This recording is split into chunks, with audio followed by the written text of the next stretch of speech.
सभी का स्वागत है एपीडी क्लासेस में। आज की क्लास में हम उत्तर प्रदेश के कृषि एवं डीम्ड विश्वविद्यालय से जुड़े 15 सबसे महत्वपूर्ण प्रश्न सॉल्व करने वाले हैं। तो फटाफट अपनी पेन और कॉपी या पेज लेकर बैठ जाइए। हर प्रश्न का उत्तर खुद टिक करते चलिएगा और अंत में ईमानदारी से बताइएगा कि आप के 15 में से कितने सही हुए। तो चलिए शुरू करते हैं। पहला क्वेश्चन क्या कह रहा है? उत्तर प्रदेश में स्थित एकमात्र केंद्रीय कृषि विश्वविद्यालय रानी लक्ष्मीबाई राष्ट्रीय कृषि विश्वविद्यालय कहाँ स्थित है? कानपुर, झांसी, अयोध्या या प्रयागराज? जी हाँ, इसका आंसर होगा ऑप्शन बी, झांसी होगा। और ये बना कब था? 2014 में। यह उत्तर प्रदेश का एकमात्र केंद्रीय विश्वविद्यालय है। और राजकीय विश्वविद्यालय कितने हैं? 6 हैं। और डीम्ड विश्वविद्यालय कितने? 1। याद रखिएगा, एक ये है, एक डीम्ड है और 6 राजकीय हैं, जिसमें से 1 निर्माणाधीन है और 5 काम कर रहे हैं। अच्छा, एक चीज में आप बता सकते हैं क्या कि रानी लक्ष्मीबाई जी का जन्म कहाँ हुआ था? ये बहुत इंपॉर्टेंट है, काफी बार पूछा गया है। अगर पता है कमेंट बॉक्स में कमेंट कीजिए। नेक्स्ट वन है, सैम हिगिनबॉटम कृषि प्रौद्योगिकी एवं विज्ञान विश्वविद्यालय उत्तर प्रदेश के किस स्थान पर स्थित है? नैनी प्रयागराज, इज्जतनगर बरेली, मोदीपुरम मेरठ या सारनाथ वाराणसी? कमेंट में आंसर। बहुत अच्छा, इसका आंसर ए होगा, नैनी प्रयागराज में।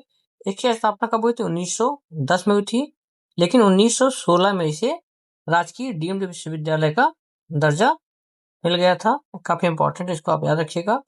चलिए देखते हैं नेक्स्ट वन। भारतीय पशु चिकित्सा अनुसंधान संस्थान IVRI उत्तर प्रदेश के जिले में स्थित है। चलिए, अगर आप अच्छे से तैयारी करते हैं इसका फुल फॉर्म बताइए, क्योंकि 1-2 बार एग्जाम में पूछा गया है।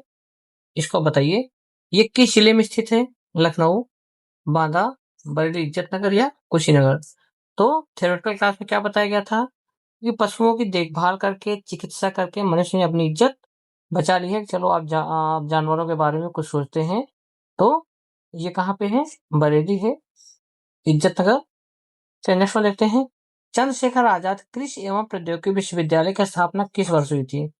1910 में, 1975 में, 2000 में या 2014 में? कमेंट में आंसर।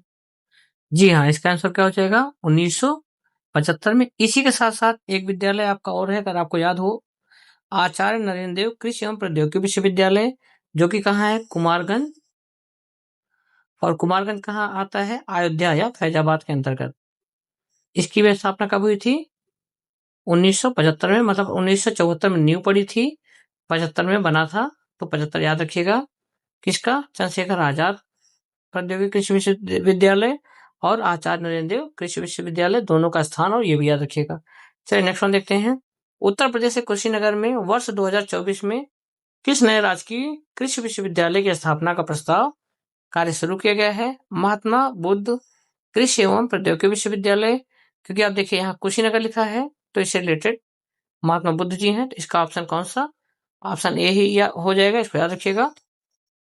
नेक्स्ट वन है, संजय गांधी स्नातकोत्तर आयुर्विज्ञान संस्थान SGPGIMS उत्तर प्रदेश किस शहर में स्थित है? तो आप याद रखिएगा, जो लखनऊ का जिसको आप PGI कहते हैं, ये वही है। इसका पूरा नाम क्या है? SGPGIMS है। इसको आप याद रखिएगा। और ये कहाँ पर है? ये लखनऊ में है। चलिए नेक्स्ट वन देखते हैं। भातखंडे संस्कृत विश्वविद्यालय, पूर्व भातखंडे संगीत संस्थान, ये कहाँ स्थित है? लखनऊ, आगरा, मथुरा या वाराणसी? जी हाँ, ये लखनऊ में स्थित है। और यह संगीत एवं ललित कला के क्षेत्र में उत्तर प्रदेश का एक प्रमुख विश्वविद्यालय है। इसको आप अच्छे से ध्यान रखिएगा, इसको मार्क कर लीजिएगा। नेक्स्ट वन है, केंद्रीय उच्च तिब्बती शिक्षा संस्थान उत्तर प्रदेश के किस स्थान पर स्थित है? सारनाथ, वाराणसी, श्रावस्ती, कौशाम्बी या झांसी? जी हाँ, इसका ऑप्शन बी हो जाएगा, सारनाथ, वाराणसी। नेक्स्ट वन देखते हैं। मेरठ के मोदीपुरम में स्थित सरदार वल्लभ भाई पटेल कृषि एवं प्रौद्योगिकी विश्वविद्यालय की स्थापना किस वर्ष की गई थी? तो मेरठ, मैंने बोला था मेरठ में ठा है, ठा में ये हटा दो, 000 ही कर दो और आगे 2 कर दो। तो कब हुई थी ये? 2000 में इसकी स्थापना हुई थी। चलिए नेक्स्ट वन देखते हैं। आचार्य नरेंद्र देव कृषि एवं प्रौद्योगिकी विश्वविद्यालय उत्तर प्रदेश के किस स्थान पर स्थित है? जी हाँ, ऑप्शन ए होगा इसका।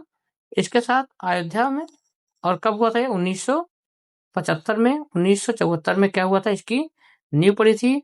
और 1975 में एक अभी मैंने आपको और बताया था, कानपुर वाला विश्वविद्यालय, उसका आप बताइए, कमेंट में बताइए कि उसका क्या नाम था। नेक्स्ट वन है विश्वविद्यालय अनुदान आयोग यूजीसी अधिनियम 1956 की किस धारा के तहत किसी संस्थान को डीम्ड विश्वविद्यालय का दर्जा दिया जाता है? 2F, धारा 3, धारा 12 या धारा 5? जी हाँ, थ्योरेटिकल क्लास में अच्छे से बताया गया था इसको, धारा 3 के तहत। चलिए आप कमेंट बताइए कि ये डीम्ड विश्वविद्यालय होता क्या है तो कमेंट बॉक्स में कमेंट कीजिए। अगर आपने कमेंट सही किया तो मतलब आपकी तैयारी प्रो लेवल की है, मतलब काफी अच्छी तैयारी कर रहे हैं आप। चलिए नेक्स्ट वन देखते हैं। Indian Institute of Information Technology Uttar Pradesh में कहाँ स्थित है? नोएडा, लखनऊ, गाजियाबाद? जी नहीं, झलवा प्रयागराज में। क्योंकि हम भगवान को सूचना देते हैं गंगा जी में नहाकर कि भगवान जी हमारी गलतियों को माफ कीजिए, हमसे गलती हो गई, तो वो हम सूचना उनके पहुंचाते हैं। ये ट्रिक है, इन्फॉर्मेशन मतलब सूचना होता है कि कहाँ है? प्रयागराज में, इसको याद रखिएगा। नेक्स्ट वन देखते हैं। बांदा कृषि एवं प्रौद्योगिकी विश्वविद्यालय की स्थापना किस वर्ष हुई थी?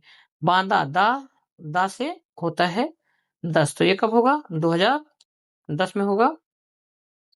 चलिए नेक्स्ट में देखते हैं। उत्तर प्रदेश में रानी लक्ष्मीबाई राष्ट्रीय कृषि विश्वविद्यालय झांसी की स्थापना कब हुई थी? तो रानी लक्ष्मीबाई जी किस में रहती थी? फोर्ट में। फोर्ट मतलब क्या होता है? किला। फोर्ट से क्या हो जाएगा? 14। क्वेश्चन आपसे शुरू में पूछा गया तो इस पर आपको कमेंट करना है कि इनका जन्म कहाँ हुआ था। लास्ट वन देखते हैं हम लोग। सैम हिमिंगवाटम कृषि प्रौद्योगिकी एवं विज्ञान संस्थान को किस वर्ष डीम्ड विश्वविद्यालय का दर्जा प्रदान किया गया था? सबसे शुरू में बताया गया था कि यह बना कब था? 1910 में बना था। और इसको डीम्ड विश्वविद्यालय का दर्जा कब मिला था? 2016 में। तो ये थे आज के 15 सबसे महत्वपूर्ण प्रश्न। आप जल्दी से अपने मार्क्स काउंट कीजिए और नीचे कमेंट बॉक्स में बताइए कि आज आपका स्कोर कितना रहा, 15 में से कितने सही हुए। क्लास पसंद आई हो तो लाइक करें। पीडीएफ के लिए हमारे टेलीग्राम चैनल से जुड़े। मिलते हैं अगली क्लास में, तब तक अपना और अपना ख्याल रखिएगा। Thank you so much.